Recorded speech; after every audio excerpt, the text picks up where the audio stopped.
de céder ici à la folie. Nous allons voir que beaucoup s'interrogent dans son pays au point que les critiques s'expriment désormais dans son propre camp. Et pour nous accompagner sur ce sujet, nous sommes donc accompagnés pendant cette demi-heure par Romuald Siora. Bonjour de nouveau, essayiste franco-américain, directeur de l'Observatoire politique et géostratégique des États-Unis de l'IRIS. Vous êtes auteur notamment de L'Amérique éclatée aux éditions Armand Collin. Je voudrais qu'on regarde les derniers faits d'actualité avant de développer. Ce sont ces déclarations. Et il risque d'en avoir d'autres d'ici quelques instants, puisque là, on est en train de commenter cette séquence à l'heure où Trump se réveille. En général, c'est synonyme de tweet sur son réseau social. On regarde quelques images et c'est donc dernière déclaration du président américain qui, au moment où on clôturait hier cette émission, menaçait de bombarder de nouveau avec force et fracas les Iraniens. Depuis la nuit, il évoque à l'inverse total un bon accord en bonne voie. Regardez.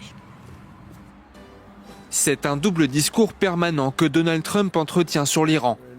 Le président américain partage d'un côté depuis le bureau ovale son optimisme sur un futur accord. Ils veulent conclure un accord. Nous avons eu de très bonnes discussions ces dernières 24 heures. Il est très possible que nous passions un accord. D'un autre côté, il continue de menacer l'Iran dans un message posté sur son réseau Truth Social.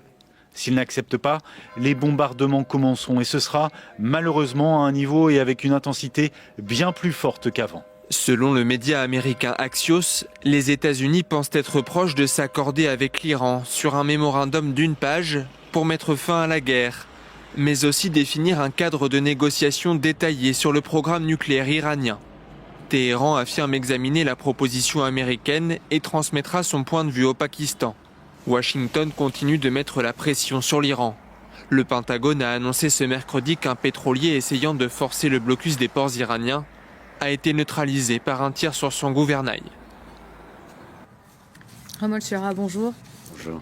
Est-ce que c'est encore nécessaire de commenter comme la presse internationale le fait? En même temps, c'est notre boulot, chaque jour, chaque tweet du président américain. C'est vrai qu'on le critique beaucoup et on est dans le même temps suspendu à chacun de ses propos et de ses positions, aussi contradictoires qu'elles soient.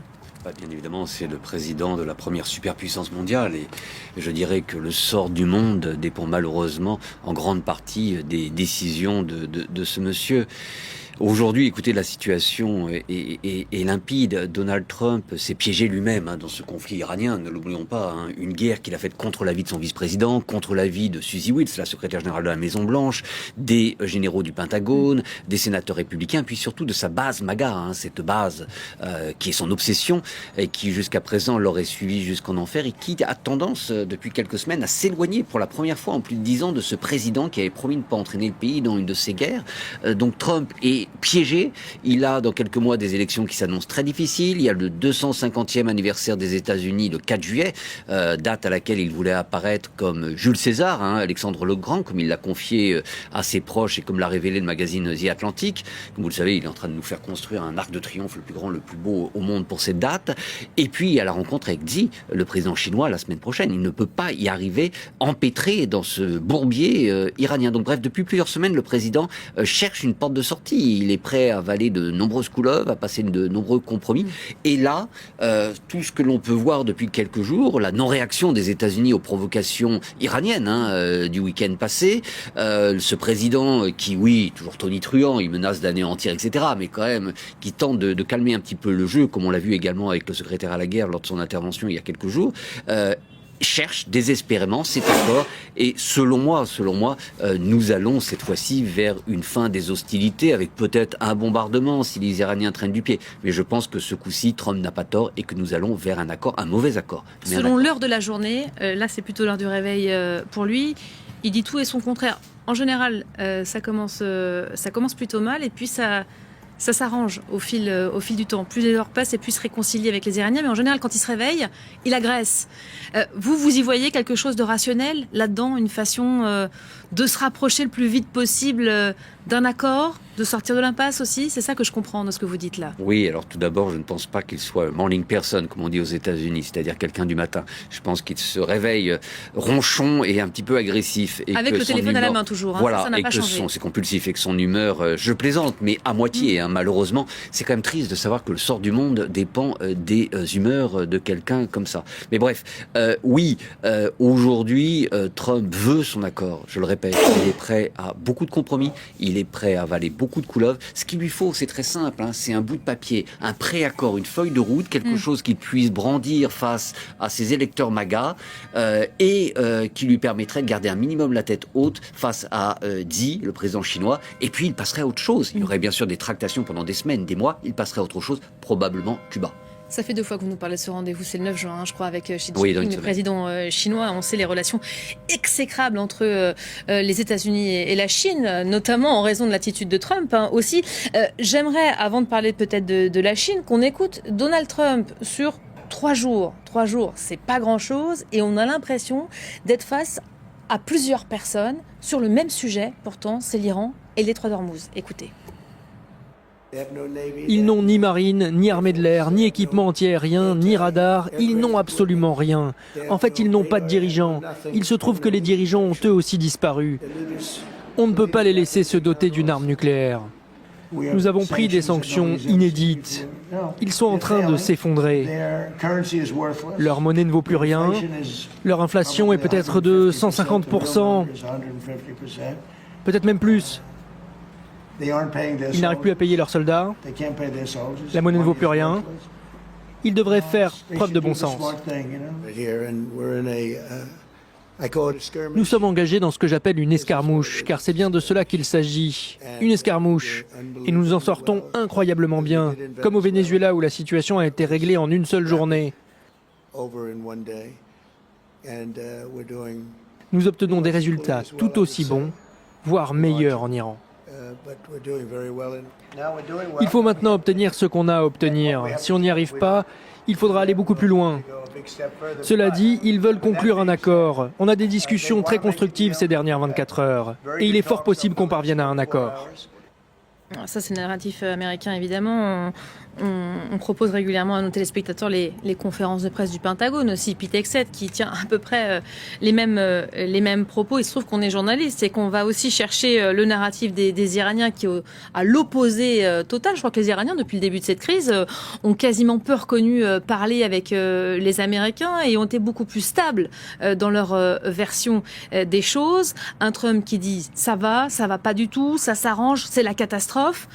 Nous, on a envie de comprendre ce qui se passe réellement et concrètement entre les États-Unis et l'Iran aujourd'hui, parce que cela impacte le monde. Vous nous disiez tout à l'heure, on va probablement vers un accord qui arrangera qui au final, les Iraniens ou les Américains? Parce qu'on a l'impression, vu d'ici, que l'empressement du président des États-Unis va le conduire à plusieurs échecs. Exactement, on peut quand même parler d'un échec pour les Américains en Iran, et je le déplore puisque je suis contribuable américain, que j'ai donc contribué justement à payer cette guerre. Une guerre pour rien. N'oublions pas que c'est Trump qui a déchiré le fameux accord sur le nucléaire de 2015, qui est tout simplement, non pas que ce soit un mauvais accord, tout simplement parce que c'était signé Barack Obama. Et on risque d'avoir une moins bonne version au final. Exactement, et aujourd'hui on se dirige vers une moins bonne version. Une fois encore, Trump est acculé, il doit se sortir de ce guêpier, et donc il est prêt à accepter, non pas n'importe quoi, mais un mauvais compromis, en tout cas une feuille de route. Donc on va sans doute avoir quelque chose qui va permettre la réouverture du détroit d'Ormuz, mais le détroit d'Ormuz était parfaitement ouvert et fonctionnait parfaitement avant que ce monsieur nous entraîne dans cette guerre il y a un peu plus de 2 mois.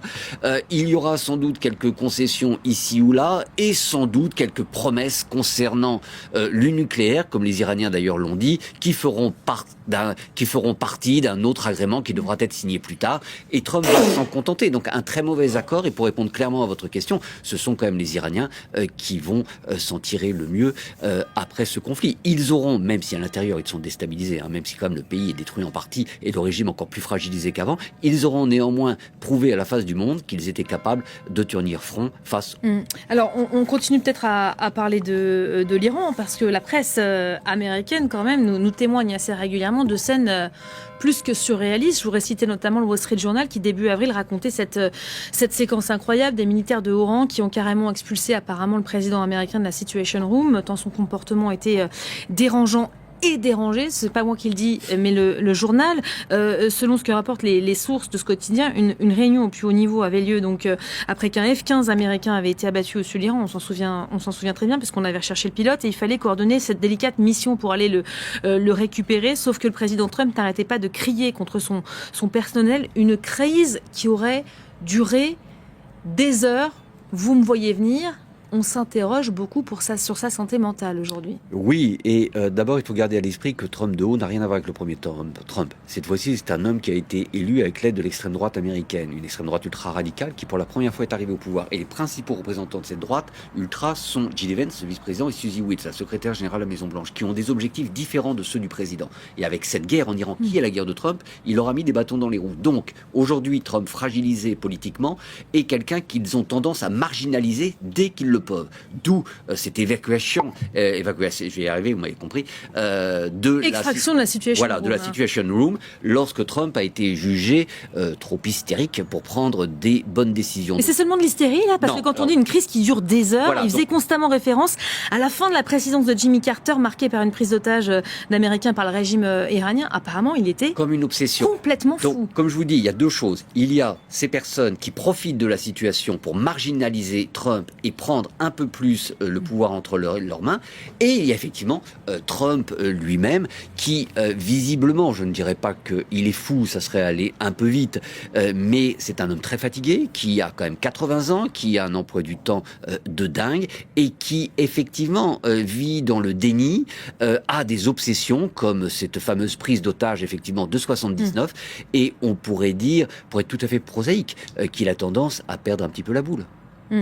On parle aussi de sa stabilité, ou plutôt de son instabilité émotionnelle, qui est pourtant requise pour une fonction comme la sienne, le contrôle nécessaire pour le chef des armées, qui prend des décisions seul. Ça aussi, on en parle beaucoup. Il ne consulte pas. Il ne consulte plus s'il avait consulté avant.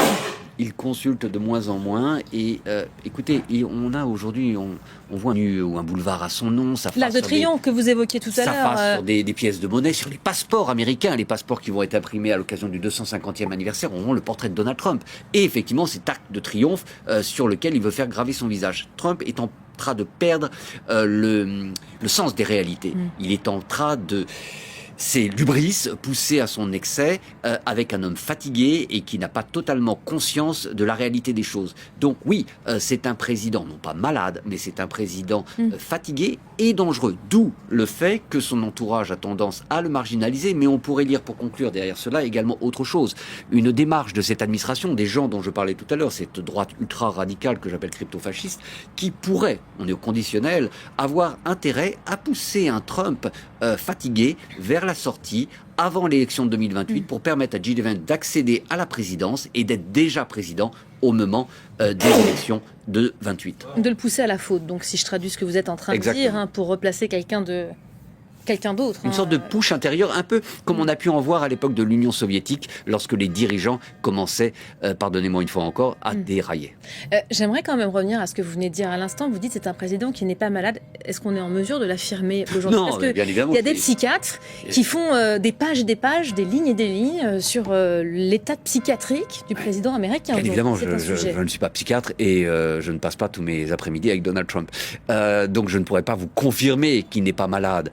Mais en tout cas, il me semble... C'est un sujet aujourd'hui aux États-Unis. Ça l'a déjà été par le passé, mais est-ce que ça a une place dans les débats? Pas dans les débats. Vous savez, la situation est très difficile aux États-Unis. Le prix de la vie est exorbitant. Les Américains, même issus de la classe moyenne, ne s'en sortent plus et donc ils ont d'autres préoccupations. Mais oui, dans certains milieux, c'est une préoccupation et comme je vous le disais, il est très clair que nous avons un président qui a des soucis mentaux, qui a des soucis de balance émotionnelle et de là à dire qu'il est fou, je ne sais pas. En tout cas, il n'est pas apte, selon moi, à gouverner un pays comme les États-Unis. Dont on riait peut-être autrefois, alors pardonnez-moi le propos, mais les dingueries. C'est vrai qu'il a beaucoup fait rire, même si on n'était pas favorable à sa politique, parfois par ses exclamations, sa rhétorique aussi qui tranchait avec les autres. C'était un président Goofy, mais sympathique. Mais n'oublions quand même pas que, et je suis démocrate, j'ai ma carte du Parti démocrate, rassurez-vous, rassurez-vous par rapport à ce que je veux dire, mais rappelons-nous quand même que le prédécesseur direct de Barack Obama nous avait quand quand même, devant toutes les caméras du monde entier, présenter sa petite fille en disant « Voici mon fils beau, qui lui-même était décédé depuis 2 ans. » Et ça, c'était Joe Biden, effectivement, Voilà. on se souvient, on l'a pas Donc, oublié. voilà. Donc, on n'en est pas encore là avec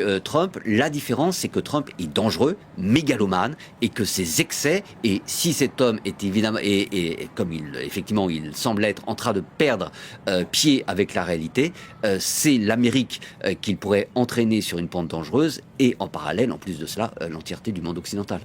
Une certaine forme de folie, des excès et aussi toujours la même capacité à humilier les uns et les autres aux yeux du monde. On va peut-être regarder une autre séquence, on en reparle juste après. Et toi, quel sport tu fais? Du volleyball. Et cet été, j'essaierai de jouer au foot. Bien, bien, mais avec ta taille, est-ce que tu sais smasher? Tu arrives à envoyer la balle haut? Tu arrives à sauter? Pas vraiment. Peut-être que le football serait une meilleure idée. Regardez, elle ferait une bonne joueuse de foot. C'est bien, bonne chance. Envisagez-vous de déplacer le siège de la NASA hors de Washington? Le meilleur pour vous répondre, c'est celui qui se tient juste ici. Vous avez entendu cette question avec vos belles oreilles? Il a une excellente ouïe. Astuce du métier, monsieur. Voilà, ça peut faire sourire. On a choisi ces deux dernières séquences, et cette petite fille notamment. Alors, de loin comme ça paraît pas bien méchant. Il humilie quand même un enfant sur sa taille. Ça a été critiqué, hein. C'est encore critiqué ça aujourd'hui. Chaque jour, il y a des sujets comme ça avec lui. Écoutez, c'est dans sa nature. Je ne pense pas qu'il voulait être méchant avec cette petite fille, mais ils ne peuvent pas s'empêcher d'être sarcastiques, passif-agressifs et d'humilier. Avec la petite fille, c'est beaucoup plus de la maladresse qu'autre chose. Mais avec ce monsieur qui visiblement a de grandes oreilles, c'est quand même assez humiliant.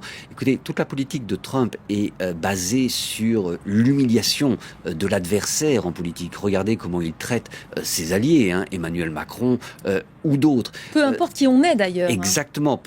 Non, je dirais pas ça. Plus on est influent et important, et peut-être plus on en prend pour son grade. Là, je pense à Emmanuel Macron. Oui et non. Regardez comment il se comporte avec les dictateurs. Avez-vous entendu une seule critique à l'encontre de Vladimir Poutine, une moquerie à l'encontre de Xi ou même de Kim Jong-un? Jamais. Alors qu'il aurait pu moquer Kim Jong-un à plusieurs occasions. C'est un petit peu, vous savez, c'est le mâle alpha qui a tendance, on en est là hein, malheureusement aux États-Unis, à respecter les autres mâles alpha. Mais Trump est un homme, il faut le dire, c'est un homme méchant qui aime humilier la personne qu'il a en face de lui. Il se sent sans aucun doute beaucoup plus puissant, et ce qu'il vient de faire avec le monsieur aux grandes oreilles est absolument déplacé. Devant un homme comme Xi Jinping, là aussi on parle de puissance. La puissance chinoise, rencontre est prévue le 9 juin prochain. Ça va ressembler à quoi cette séquence? Ça pourrait ressembler à quoi? Je pense que cela va être très amical. Trump nous a dit qu'il aimait énormément le président Xi, qu'il y avait toujours beaucoup d'amour lors de ces rencontres. Et Xi est un homme extrêmement intelligent, qui a le temps pour lui, qui sait manipuler Donald Trump et qui a réussi à faire de la Chine, aussi avec l'aide de Trump, hein, qui a quand même démoli l'ordre multilatéral post-45, qui a réussi à faire de la Chine le pôle de stabilité aujourd'hui au niveau international. Donc je pense que les choses vont bien se passer, car Xi saura prendre Trump, et Trump est toujours dans ses petits souliers lorsqu'il est face à un autre mâle alpha. En quoi elle est si importante, cette rencontre-là, qui a lieu dans quelques semaines, quelques jours? Ça va arriver très vite. On dit beaucoup qu'aux États-Unis, Trump regarde l'agenda, la montre aussi. Oui, écoutez, elle est très importante à plusieurs niveaux. Économiquement, déjà, ce sont quand même les deux grands adversaires du moment. On espère que, en coulisses du moins, entre les différents conseillers des deux présidents, des accords vont être passés pour atténuer les tensions. Sur le plan militaire, elle est importante. On craint évidemment que Taïwan fasse l'objet de, comment dirais-je, non pas de deal, mais de concessions plus ou moins de la part des États-Unis en échange de faveurs chinoises, économiques ou autres, mais elle est surtout importante pour tenter au niveau international d'apaiser une fois encore des tensions et d'apporter un minimum de stabilité, surtout en mer de Chine, ce qui ne serait pas une mauvaise chose. Il y en a un autre qui en a pris pour son grade, et ça a été sûrement une erreur de Donald Trump. C'est le souverain pontife, on écoute tout de suite. Je ne suis pas un grand fan du pape Léon. C'est quelqu'un de très libéral, et c'est un homme qui ne croit pas à la lutte contre la criminalité. Voilà, au moment où on se parle, il y a Marco Rubio quand même qui est envoyé en opération déminage au Vatican, entretien à huis clos avec le pape Léon XIV, sûrement pour essayer d'arrondir les angles, parce que ça a quand même donné lieu à des échanges assez vifs. Oui, tout à fait. Cela a été une grave erreur de la part de Donald Trump. Il n'avait aucune raison d'agresser le pape et il s'est mis à dos la communauté catholique. 21% quand même des Américains et un électorat catholique qui avait fait en partie son élection en 2024. Et je le un électorat catholique qui switch assez facilement un coup démocrate, un côté républicain. Donc, en vue d'élections très difficiles en novembre prochain, ça a été plus que maladroit d'agresser les catholiques. Et dans le même temps, il a publié cette fameuse photo réalisée avec l'aide de l'intelligence artificielle où on le voit en Jésus, guérisseur. Et là, il a froissé les évangéliques qui ont parlé de blasphème. Et je me permettrai juste d'ajouter, mais ce duel à distance avec le pape n'est pas terminé puisque le pape Léon a refusé l'invitation de Donald Trump à se rendre aux États-Unis pour le 4 juillet 2026, 250e anniversaire des États-Unis, pour se rendre, le pape, à Lampedusa, hommage aux migrants victimes de la mer Méditerranée. Voilà, question de priorité, semble-t-il, pour le Vatican. Là, on le voit en Jésus, il s'était déjà grimé grâce à l'IA en pape aussi. On sait que l'intelligence artificielle l'amuse beaucoup. Est-ce que ça va l'aider ou pas en vue de ce scrutin que vous avez déjà évoqué à 2 reprises pendant cette demi-heure, dans 6 mois les midterms? On va de record en record d'impopularité bien sûr. J'aimerais qu'on voit ces chiffres.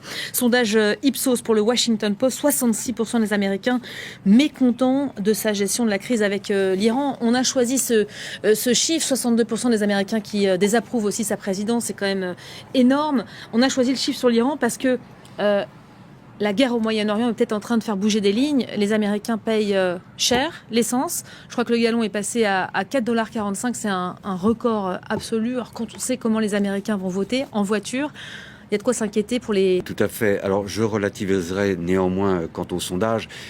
C'est évidemment une forte impopularité pour le président, mais Biden avait été plus impopulaire à un moment, George W. Bush aussi, et il y a quand même encore 38% d'Américains qui soutiennent Trump. Ce sont des chiffres qui feraient pâlir d'envie Emmanuel Macron ou François Hollande en son temps. Mais le plus inquiétant pour Trump, ce n'est pas tant les sondages, c'est sa base, Maga. Cette base qu'il aurait suivie jusqu'en enfer, qu'il a suivie le 6 janvier 2021 lors de l'assaut contre le Congrès et dont il pourrait avoir besoin dans des circonstances analogues, qui aujourd'hui, dû à la guerre en Iran, et là vous avez raison de pointer cela, qui est une vraie bascule dans sa présidence, qui est en train de se détourner de lui, parce que déçu par un président qui avait promis de ne pas entraîner le pays dans une guerre style Irak-Afghanistan, et qui est également touché de plein fouet par l'inflation, le prix du galion, dans un pays où la vie, je le répète, est exorbitante. Les Américains ne s'en sortent plus au quotidien. Donc oui, cela va se payer dans les urnes.